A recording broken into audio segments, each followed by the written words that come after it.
Саламатсыздар ма, 3-ші сынып оқушылары? Қазақ тілі сабағы. Сабақтың тақырыбы негізгі және туынды сын есім. Сабақтың мақсаты оқушылардың ой-өрісін, танымдық қабілетін, сөздік қорларын дамыту. Негізгі және туынды сын есімдерді анықтай түсуге жаттығулар орындау. Балалар, өткен сабақтарда танысқан ережелерді еске түсіреміз. Берілген сызба бойынша сын есімнің ережесін және сын есімнің тұлғасына қарай және құрылысына қарай түрлерінің ережелерін есіңе түсір. Ережелерді еске түсіріп болсақ, енді тапсырмалар орындайық.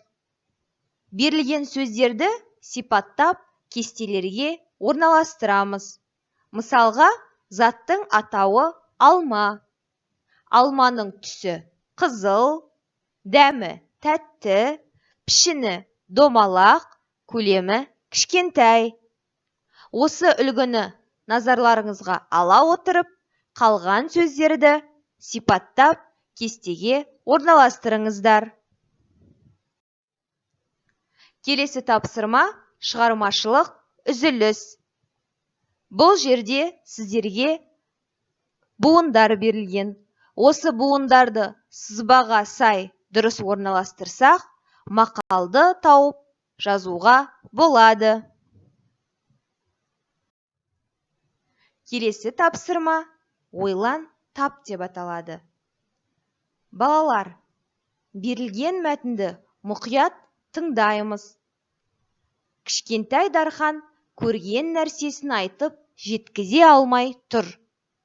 Ішкі үйге бір құс ұшып кіріп, қайта шығыпты. Дәл соған ұқсайтын құс Сәуле апайдың ауызғы үйіне ұя салыпты. Дарханның көргені қай құс? Көмекке кел. Балалар, үйдің төбесіне ұя салатын қандай құс еді? Естеріңізге түсіріп көріңіздерші. Және сол тапқан құсты сипаттап, дәптеріңе сипаттау мәтінін жаз. Назарларыңызға рахмет. Сау болыңыздар.